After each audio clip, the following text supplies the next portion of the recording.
What you're about to hear is a story that started at 30,000 feet and ended with an entire corporation on its knees. It began with a simple human request, a cup of water for a sick child. But for Dr. Alanna Jordan, a black mother flying with her son, that request was met with suspicion, hostility, and ultimately humiliation. She was publicly shamed and kicked off the flight. But what the flight crew and the airline Oceanic Air didn't know was who they had just thrown away. They were about to learn that their disruptive passenger held the fate of their company's future in the palm of her hand. This is the story of how a moment of prejudice triggered a catastrophic chain of events, and how karma came back with a vengeance that no one saw coming. The recycled air of the Oceanic Air Flight 723 cabin was already stale thick with the scent of disinfectant and the low hum of passenger anxiety. Dr. Alanna Jordan settled into her seat 22B, a cramped economy space that felt even smaller with her 5-year-old son Orion nestled against her. Orion, usually a vibrant ball of energy, was quiet, his forehead warm against her arm. An ear infection had been brewing, and despite the children's Tylenol she'd given him, he was miserable. His whimper was a tiny, sharp sound that pricked at her heart. "My ear hurts, Mommy," he mumbled, his face flushed. "I know, sweet boy. Try to sip some water. It'll help them pop when we take off." Alanna soothed, rummaging through her carry-on. Her water bottle was empty.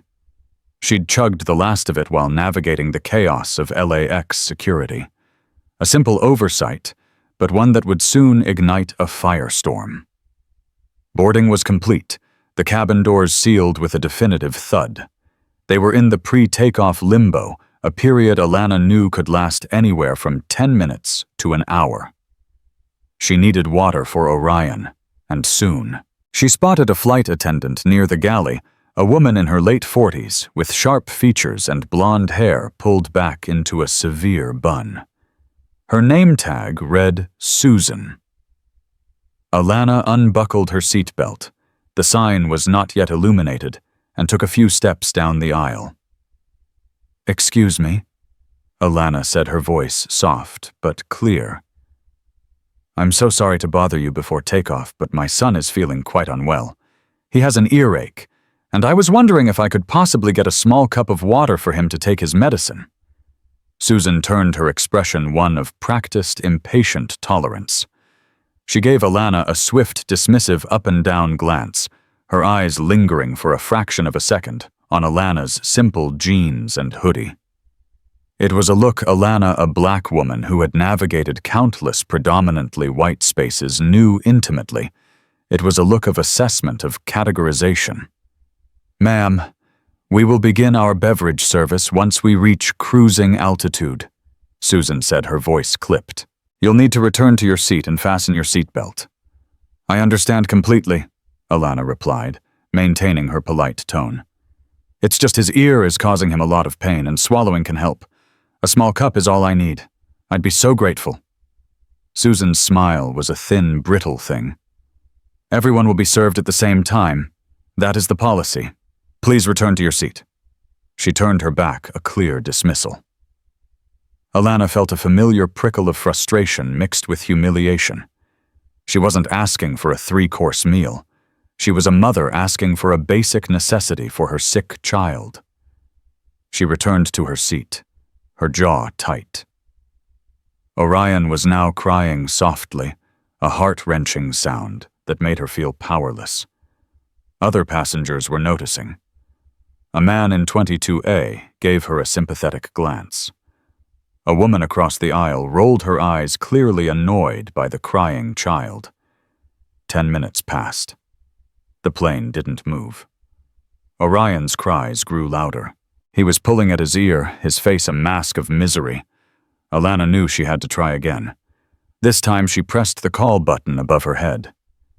A different flight attendant appeared, a young man named Kevin. He seemed less jaded than Susan. "Yes." "Hi," Alanna began, again, her voice strained. "My son is in a lot of pain. I was told I have to wait for beverage service, but we've been sitting here a while and he really needs some water for his medicine. Is there anything at all you can do?" Before Kevin could answer, Susan materialized at his side. "Is there a problem here?" she asked, her eyes fixed on Alanna. The question was not one of concern, but of accusation. "No problem at all," Alanna said, trying to keep her voice steady. "I was just asking your colleague for some water for my sick child." "Ma'am, you have already been instructed on the policy," Susan said, her voice rising slightly, drawing more attention. "You are creating a disruption. You were also out of your seat when you were told to be seated. I was unbuckled for less than a minute to ask for help." Alanna countered her patience, wearing dangerously thin. "My son is crying. I'm trying to care for him. How is that disruptive?"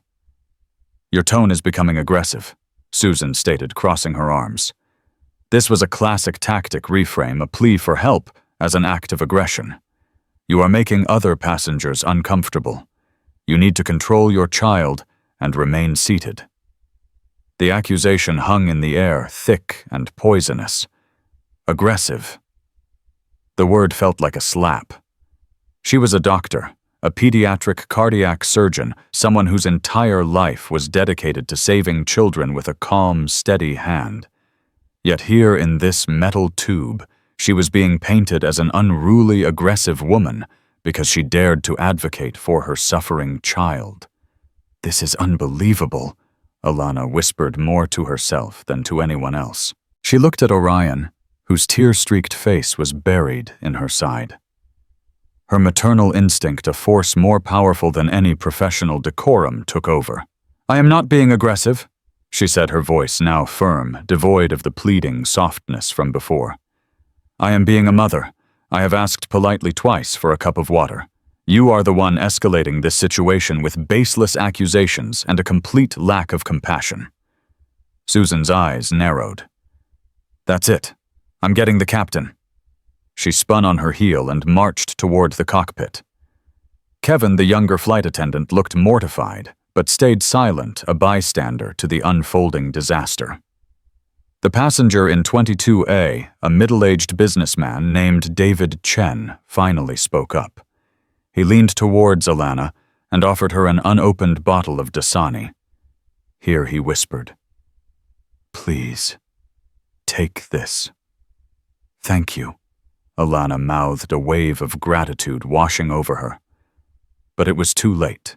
A few moments later, Susan returned, and she was not alone. Behind her stood Captain Robert Miller, a man with a stern, authoritative presence. He didn't make eye contact with Alanna.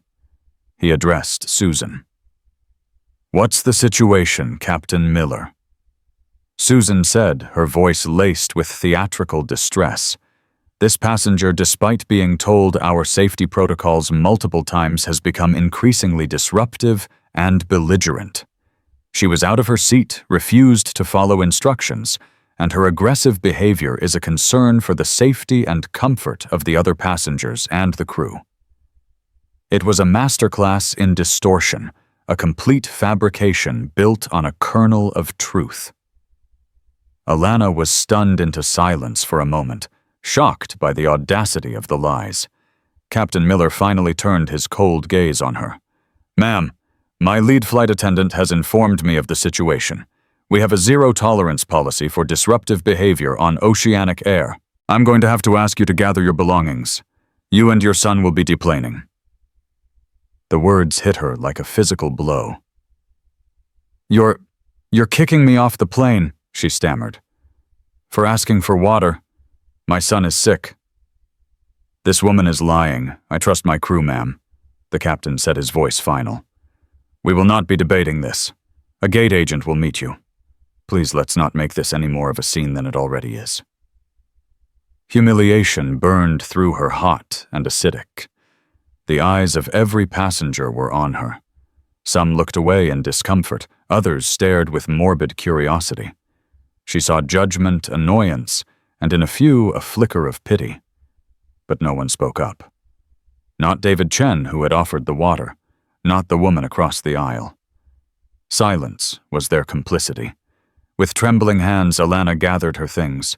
She bundled a now sobbing Orion into her arms, his small body shaking. As she walked down the aisle, the walk of shame, she could feel Susan's triumphant gaze on her back.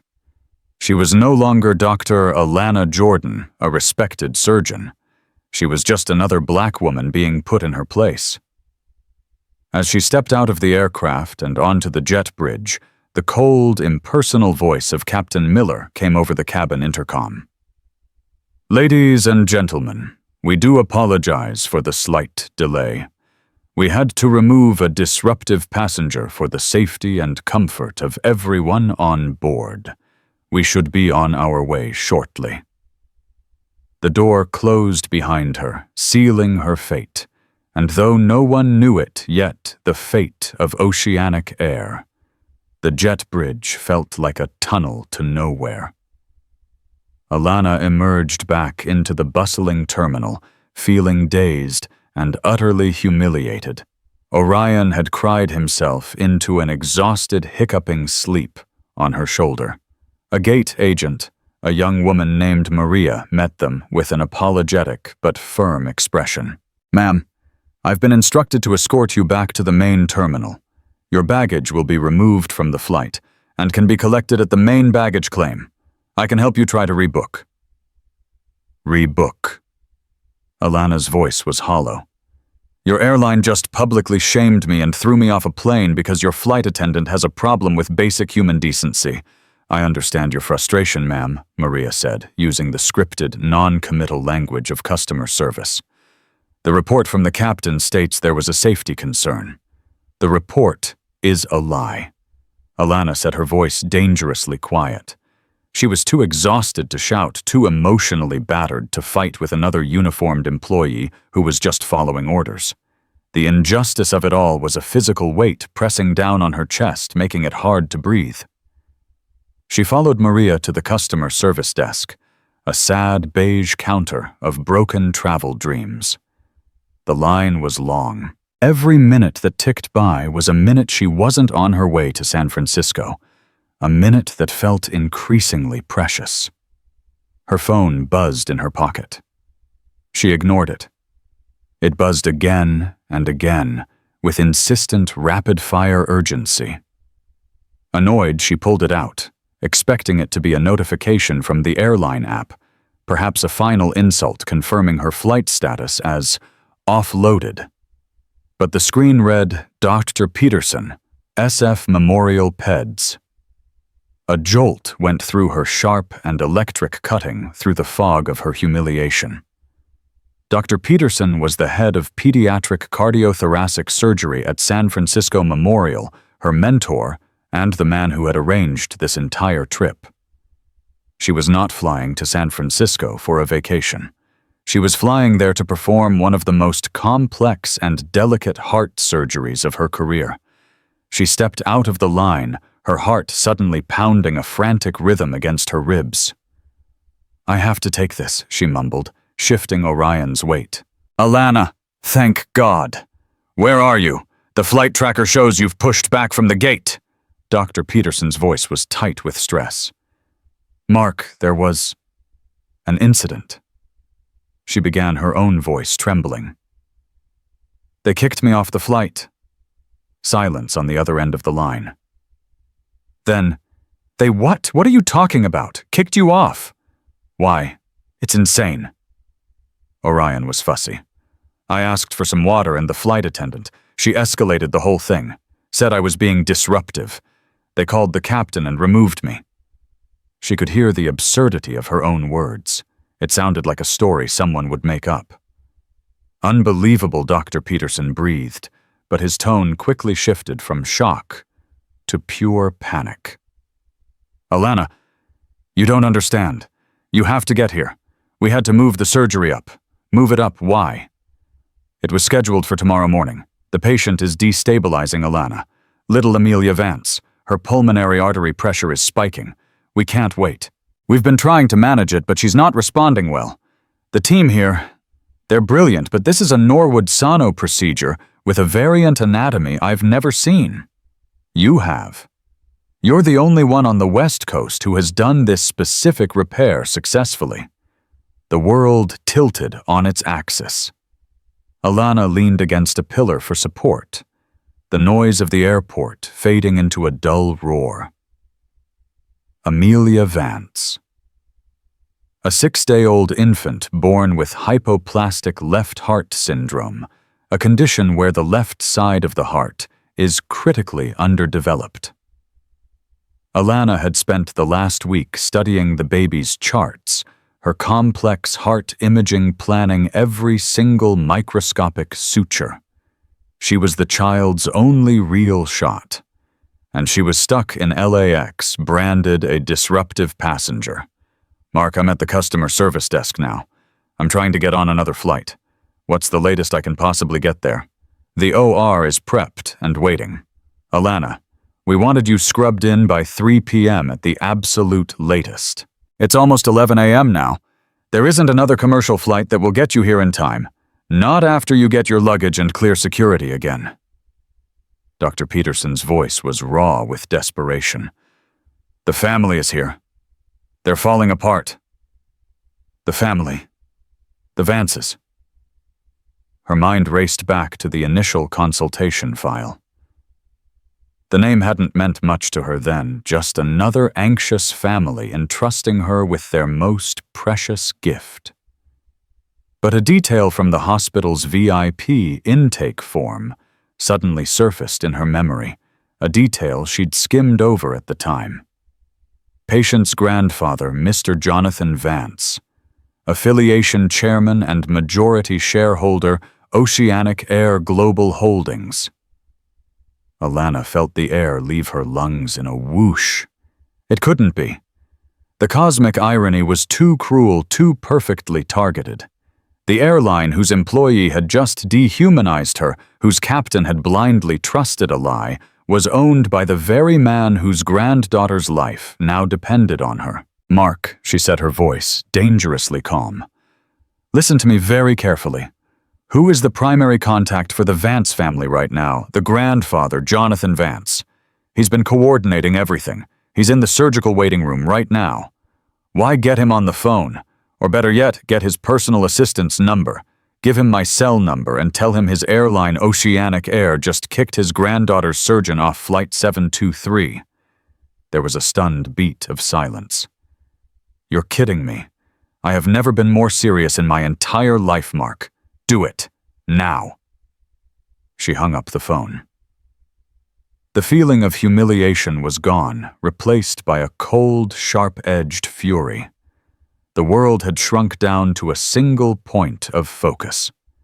It was no longer about her hurt feelings or public shaming. It was about a baby girl named Amelia, whose flickering flame of a life was being threatened by a toxic cocktail of corporate policy and personal prejudice. She looked down at Orion, now sleeping peacefully, his tear tracks dry on his cheeks. She thought of the flight attendant, Susan, likely settling in for her beverage service, feeling vindicated. She thought of Captain Miller, flying blithely onward, proud of his decisive action. They had no idea of the tsunami that was about to hit them. Alanna looked at her phone, waiting. The tables were about to turn so violently it would shake the very foundations of their world. The ball was now in her court, and she was about to serve. Jonathan Vance was not a man accustomed to waiting. At 72, he commanded a global empire from a corner office that overlooked the San Francisco Bay. His voice moved markets. His decisions shaped industries. But today, he was just a grandfather sitting in the sterile beige purgatory of a surgical waiting room at SF Memorial, feeling utterly helpless. His granddaughter Amelia, a tiny being he had held only once, was fighting for her life in the NICU, and her survival hinged on a surgeon named Alanna Jordan. He had vetted Dr. Jordan himself. He didn't just take the hospital's word for it. He'd had his team compile a dossier. Top of her class at Johns Hopkins, a fellowship in pediatric cardiothoracic surgery at the Cleveland Clinic, a trailblazer in single ventricle reconstruction. She was, by all accounts, a prodigy, a miracle worker with a scalpel. He had personally ensured that every possible resource was at her disposal. His phone vibrated.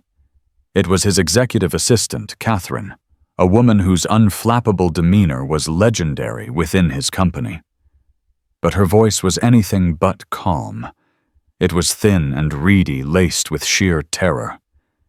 "Mr. Vance, sir, there's a situation, a major situation. Catherine, whatever it is, handle it. I'm at the hospital. Sir, it's about the hospital. It's about Dr. Jordan." Jonathan sat up straighter. "What about her? Is she all right?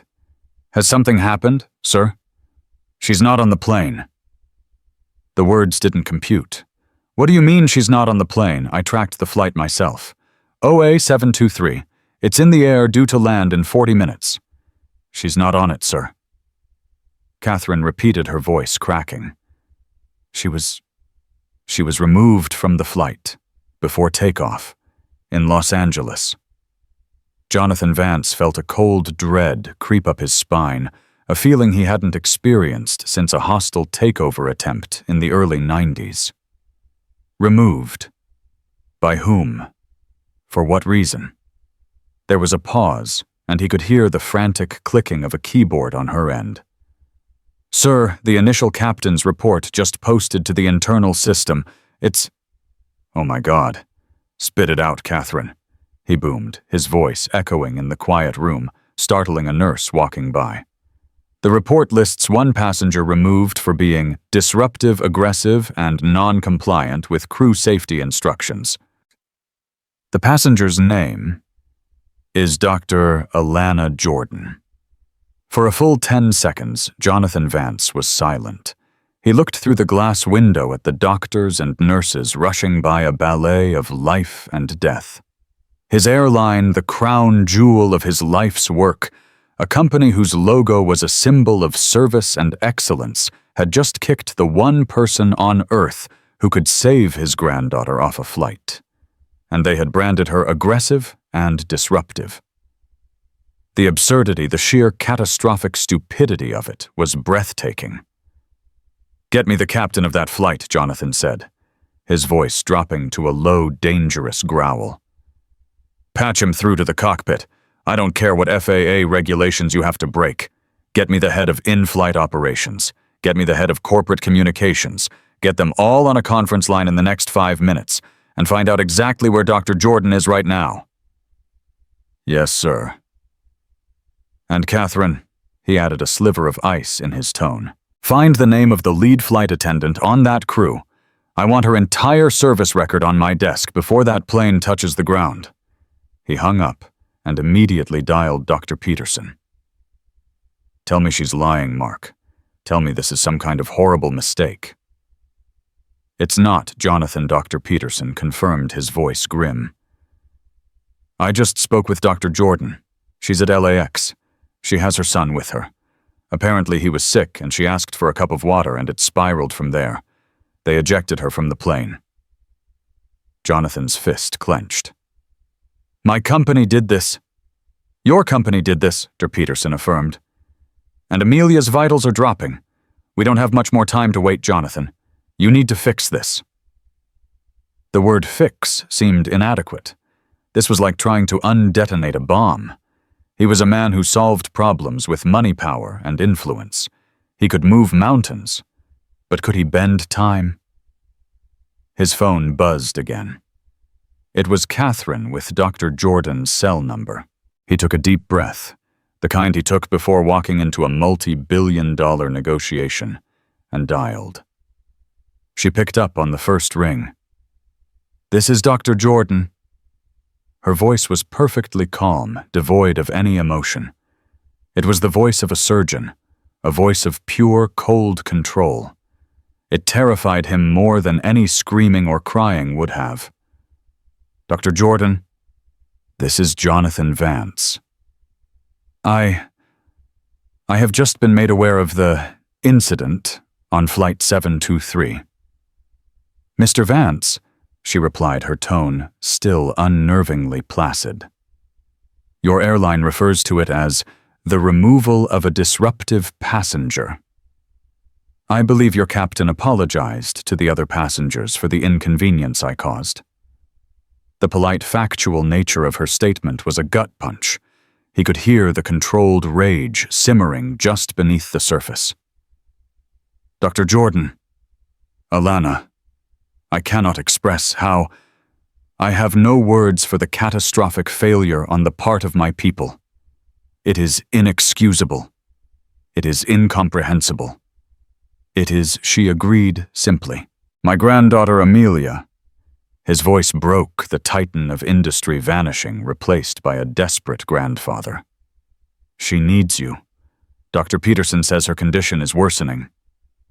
I'm aware, Alanna said. I have her latest echocardiogram results forwarded to my phone. I saw the pressure gradient across the aortic arch. I know exactly what's happening inside her chest right now. The fact that she was still working, still analyzing even after what had happened, filled him with a profound sense of both awe and shame. What do you need? He asked, his voice raw. Anything. A private jet, a helicopter, a personal apology from every employee involved. I will fire them all right now. I will fly to you myself. Just tell me what you need to get here. There was a pause on the other end of the line. He could hear the faint sound of a child's sigh. What I need, Mr. Vance, Doctor, Jordan finally said, her voice losing its clinical detachment and taking on a diamond-hard edge, is for you to understand what happened today. This wasn't a simple customer service error. This was about a woman, a black woman who was immediately seen as a threat the moment she stopped being quiet and compliant. Your crew didn't see a mother trying to care for her sick child. They saw a problem to be eliminated. I understand, Doctor, and I swear to you I will tear my company apart to fix the culture that allowed this to happen. We can talk about fixing your company later. Mr. Vance, she said. Right now we have a baby to save. I am at the baggage claim at Terminal 7 at LAX. I have my son with me. You have 1 hour to get a private aircraft on the tarmac waiting for me. Not 2 hours. Not 1 hour and 5 minutes. 1 hour. Do you understand? Yes, he said without hesitation. Consider it done. Good, she said, because Amelia doesn't have a minute to spare. She hung up.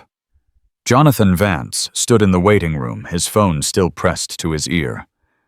The panic was morphing into something else. A cold, focused rage.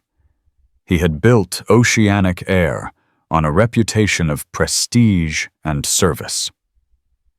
In the span of an hour, one flight crew had turned that reputation to dust, and in the process had nearly cost him the one thing in the world his money couldn't buy. He dialed Catherine back. Get the Gulfstream G650 out of the hangar at LAX. Fuel it. File a priority flight plan to SFO. I want a black car on the curb at Terminal 7 in 10 minutes to pick up Dr. Jordan. I want the head of LAX ground operations to personally meet her and escort her through a private security screening and onto that plane. No metal detectors, no lines, no questions. Do you understand? Yes, sir. And patch me through to Captain Miller on Flight 723. It's time he and I had a little chat. Up in the air somewhere over Central California, Captain Robert Miller was enjoying a cup of coffee, feeling satisfied with a job well done. He had handled a difficult situation with textbook efficiency. The cabin was quiet, the flight smooth. He was a man in control. He had no idea that his career was already over. He was just flying the ghost of a plane, a dead man walking in a uniform that no longer belonged to him. The real storm wasn't in the sky. It was on the ground, and it was about to make landfall. Flight 723 touched down at San Francisco International Airport with the gentle bump of a perfect landing. Captain Robert Miller felt the familiar quiet pride of a flight successfully completed. As they taxied to the gate, he made his final cheerful announcement, thanking the passengers for flying Oceanic Air. Inside the cabin, Susan was directing her junior flight attendants Kevin and Maria in their final duties. She wore an expression of smug satisfaction. She had removed a problem, enforced the rules, and maintained order. She envisioned the complimentary email she would write to Captain Miller, praising his decisive support. She was the picture of a loyal, by-the-book employee. When the jet bridge connected, the customary ding sounded. But instead of the usual stream of disembarking passengers, the first person to step through the door was a severe-looking man in a dark suit. He was flanked by 2 airport security officers. "Captain Miller, Susan Walsh," the man asked, his voice carrying an authority that brooked no argument. "I'm Daniel Porter, head of West Coast operations for Oceanic Air. We need you to come with us. Now." The passengers waiting to deplane began to murmur, sensing the unusual tension. "What is this about, Daniel?" Captain Miller asked, stepping out of the cockpit, his professional smile faltering. "This is not the place for a discussion," Porter said, his eyes like chips of flint. "Your crew will handle deplaning. You two with me." He gestured for Kevin and Maria, the other flight attendants, to remain. "You two will be interviewed separately." A cold knot of dread formed in Susan's stomach. This was not standard procedure. This was an ambush. She and Captain Miller exchanged a confused glance as they were escorted off their own plane down a private set of stairs to the tarmac, where a black SUV was waiting, its engine humming. It felt less like an escort and more like an arrest. The ride to the corporate offices was silent and terrifying. Susan's mind raced, replaying the incident with the black woman. What could have possibly warranted this level of response? The woman must have filed a complaint. An angry customer. Susan had dealt with them before. She'd just calmly state the facts of her report. The passenger was unruly. A threat. End of story. They were led not to a standard debriefing room, but to the main executive boardroom. It was a vast, intimidating space, dominated by a polished mahogany table that seemed a mile long. At the head of that table, projected onto a massive screen via a live video link, was the face of Jonathan Vance. He looked haggard, his eyes burning with an intensity that made Susan feel physically ill. "Captain Miller." Ms. Walsh Vance began, his voice a low, controlled rumble that vibrated with contained fury. "Do you have any idea what you have done today?" Captain Miller. Ever the confident leader spoke first. "Mr. Vance, sir, I'm not sure I understand. We had a disruptive passenger on Flight 723. We followed protocol and removed her to ensure the safety of the flight." Protocol Vance's laugh was a harsh, bitter sound. "Let me tell you what you did. The disruptive passenger you removed is Dr. Alanna Jordan. She is one of the top 3 pediatric cardiac surgeons on the planet, and she was on her way here to San Francisco to perform a life-saving operation on my 6-day-old granddaughter." The color drained from Captain Miller's face. He visibly swayed, gripping the back of a chair for support. Susan felt the floor drop out from beneath her. It couldn't be. It was an impossible coincidence. A nightmare. "Your protocol," Vance continued, spitting the word like poison left her stranded at LAX, while my granddaughter's heart was failing. "Your report, Captain, which I have right here, is a work of fiction. You claim she was aggressive. You claim she was a threat." The junior flight attendant Kevin tells a very different story under questioning. A story about a mother with a sick child begging for a cup of water. Susan found her voice a weak, reedy thing. She was becoming loud. She was questioning my authority in front of the passengers. Your authority! Vance roared, his image on the screen seeming to swell with rage. Your authority to deny a sick child a cup of water? Is that the authority you were so desperate to protect? You didn't see a mother in distress, Ms. Walsh. You saw a black woman you thought you could push around, and you used the rule book as your weapon. You didn't de-escalate.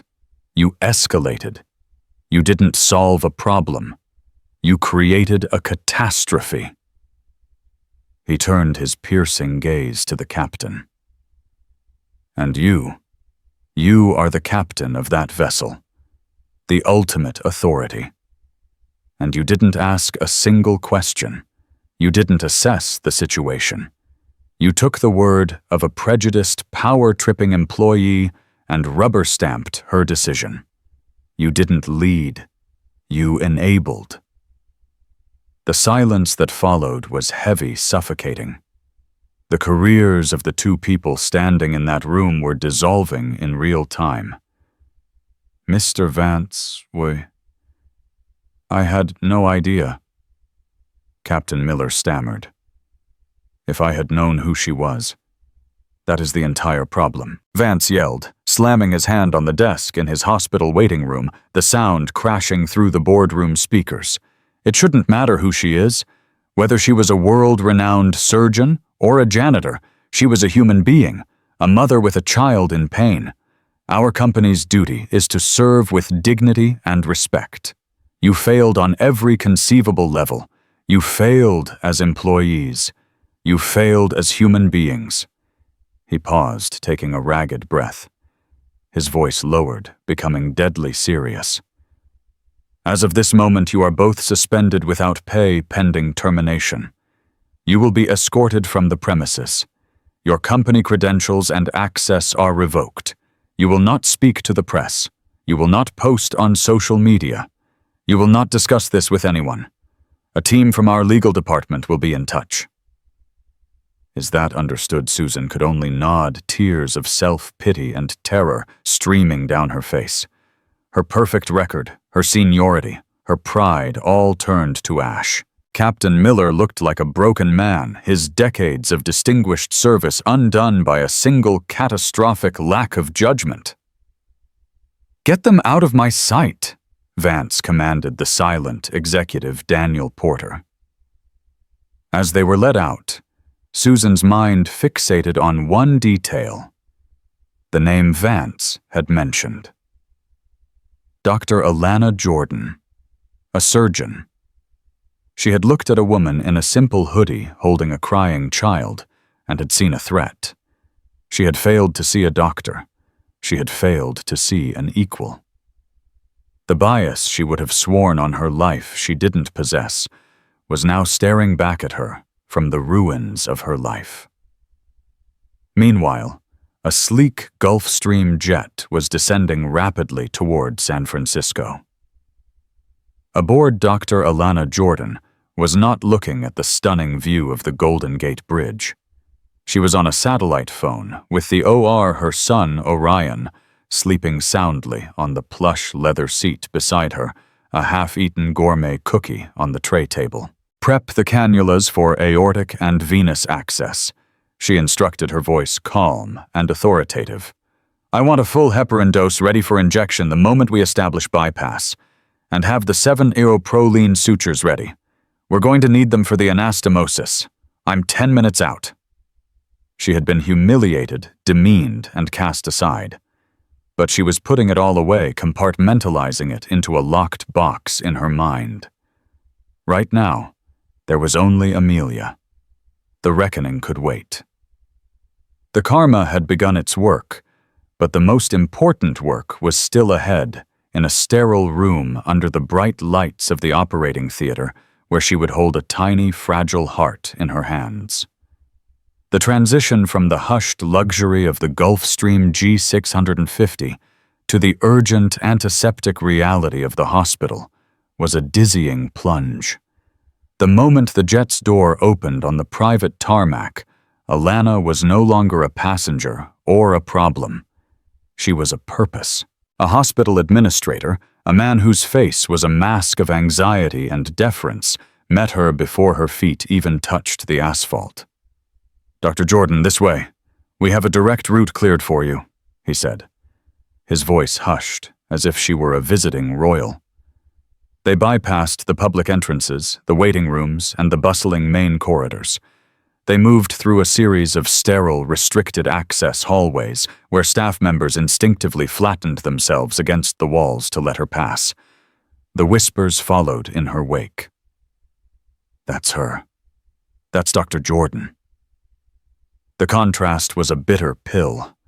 Hours ago, she was a nameless, faceless threat to be disposed of. Now she was a savior whose path must be cleared. She felt a grim irony in the fact that the same power structure that had cast her out was now bending over backward to welcome her in. She pushed the thought aside, locking it away in a mental vault. The rage, the humiliation, the searing injustice, they were heavy baggage she could not carry into surgery. With every step toward the operating wing, she consciously shed a layer of the morning's trauma, her focus narrowing until all that remained was the medical crisis ahead. Her destination was the surgical scrub room adjacent to OR3. The ritual was a sacred one, a physical and mental demarcation. She turned on the tap, and the rush of scalding water felt like a purification.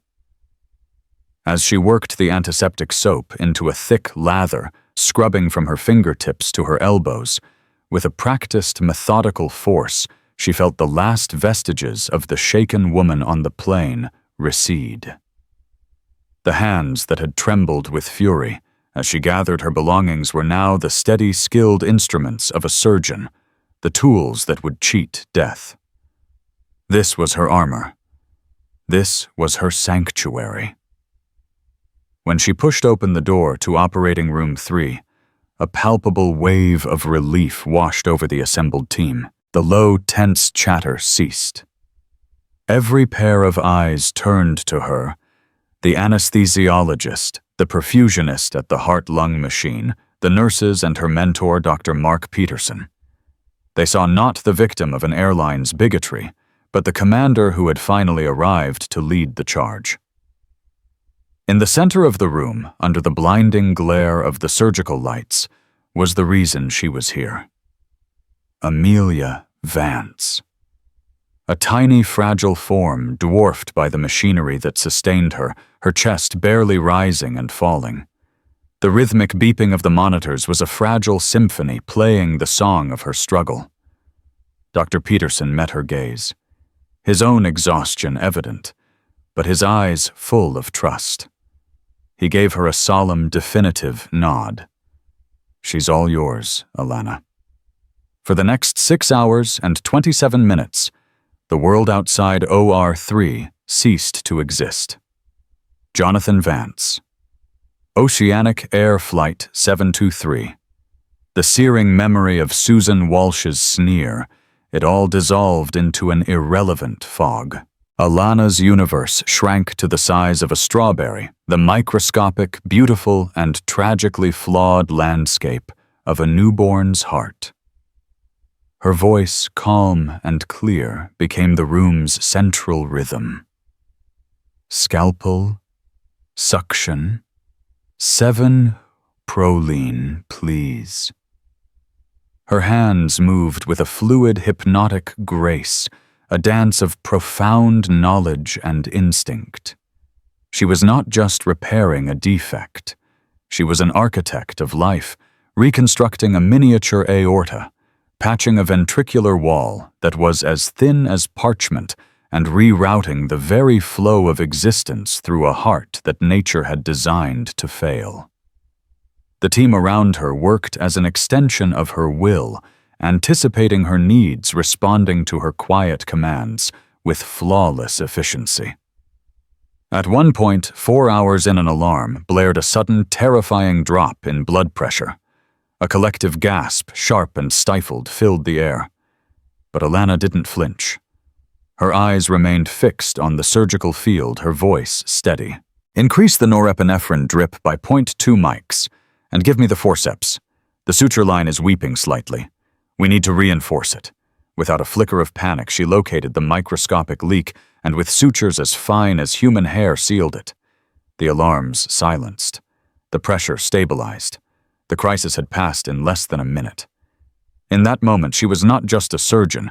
She was the absolute master of this small universe of life and death. Meanwhile, in the surgical waiting room, Jonathan Vance was living through his own form of hell. He had been stripped of all his power, his wealth, his influence, his command. They were useless trinkets in this sterile beige purgatory. He couldn't command a heart to heal. He couldn't buy a successful outcome. He was just a grandfather, helpless and terrified, staring at a clock on the wall whose hands seemed to be moving backward. The rage he'd felt earlier had burned out, leaving only the cold, heavy ash of fear. His entire global empire was worthless compared to the skill of the woman his company had so casually, so cruelly discarded. He had spent his life believing he was in control, but he understood now that it had all been an illusion. True control was in that room, in the steady hands of Dr. Alanna Jordan. Finally, after an eternity that had aged him a decade, the doors to the waiting room opened. Dr. Peterson and Dr. Jordan walked in. They had removed their masks and surgical caps. Their faces were etched with profound exhaustion, their scrubs dotted with faint stains of battle, but their eyes held the unmistakable light of victory. Alanna's gaze, steady and piercing, found him immediately. She didn't offer a gentle preamble or a comforting smile. She gave him the facts. The surgery was a success, she said, her voice tired but unwavering. The Norwood-Sano reconstruction is stable. She's in critical condition as expected, but the procedure went as well as we could have possibly hoped. The next 48 hours are crucial, but she has a fighting chance, a very good one. Jonathan Vance crumbled. The carefully constructed facade of the titan of industry shattered into 1,000,000 pieces. A raw, guttural sob escaped his throat, and he buried his face in his hands, his broad shoulders shaking with a relief so profound it was physically painful. He, a man who made world leaders wait, wept openly like a child. Alanna watched him, her expression unreadable. She let him have his moment of catharsis, a necessary breaking down before the rebuilding could begin. When his sobs subsided into shuddering breaths, she spoke again, her tone shifting from the clinical report of a surgeon to the firm resolve of a woman who had been wronged. "Mr. Vance, when Amelia is stable and out of immediate danger, I'd like you to arrange a meeting, not with your lawyers or your PR team. With you and your entire board of directors." He looked up, his eyes red-rimmed and full of awe. "Anything, doctor," he rasped, his voice thick with emotion. "Anything you ask." 2 days later, Amelia Vance's condition had improved even beyond their optimistic projections. And Dr. Alanna Jordan, dressed not in scrubs, but in a sharply tailored black suit, stood once more in the main executive boardroom of Oceanic Air. The power dynamic in the room could not have been more different. The polished mahogany table was the same, but this time she was not the subject of a report. She was the one to whom everyone reported.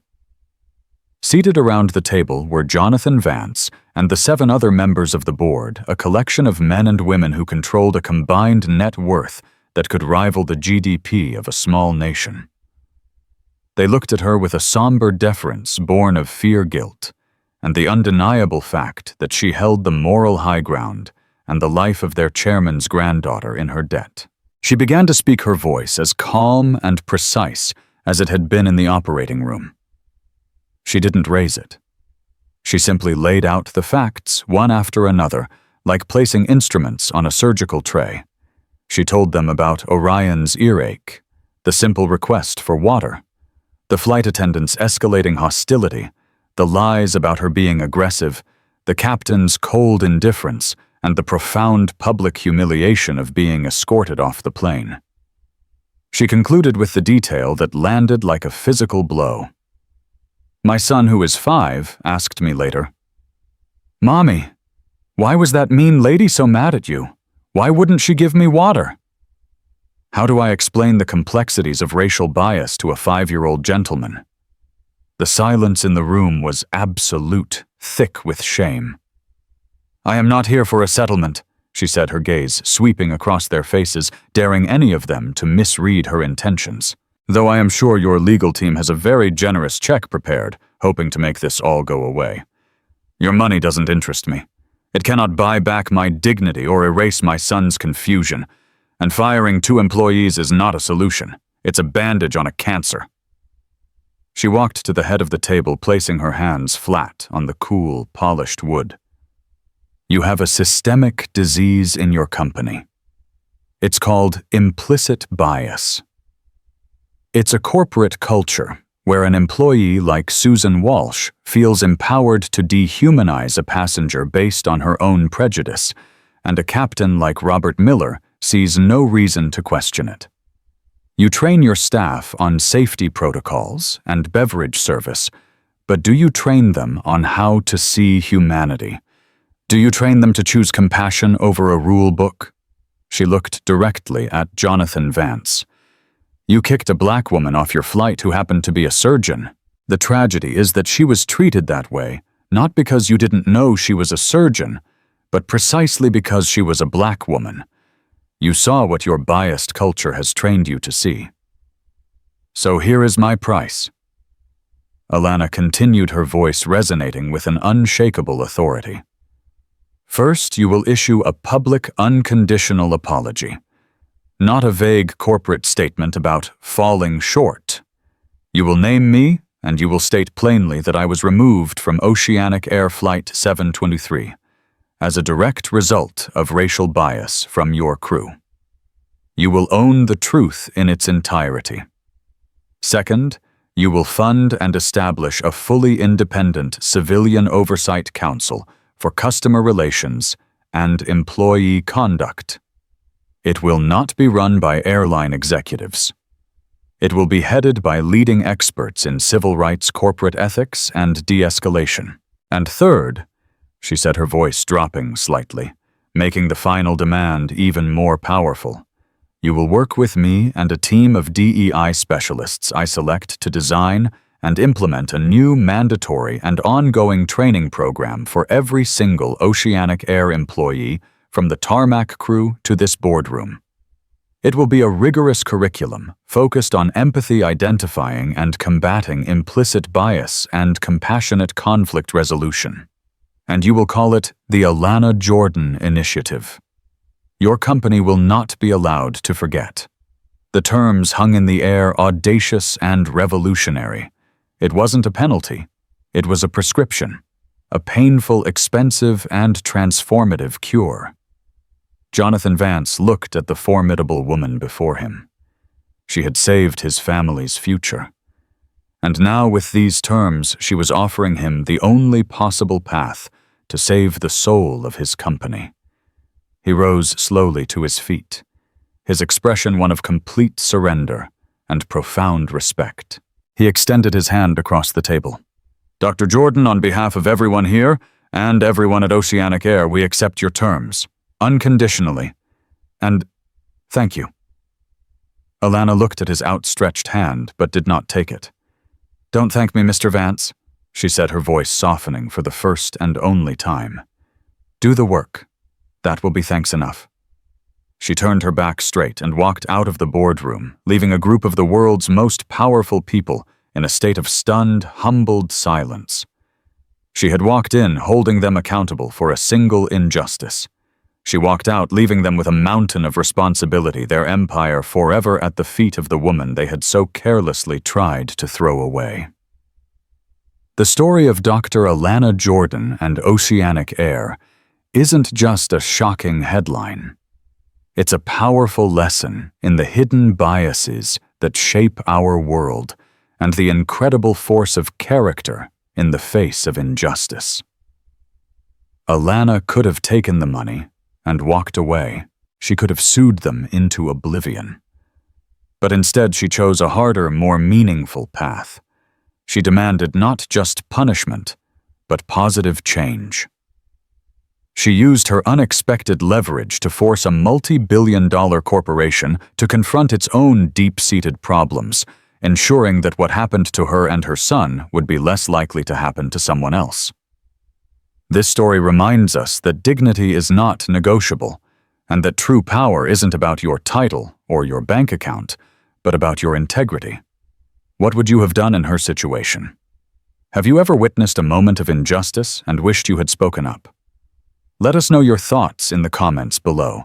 If this story moved you, please show your support by hitting that like button, share it with someone who needs to hear it, and be sure to subscribe for more incredible real-life dramas where karma always delivers the final verdict. Thank you for listening.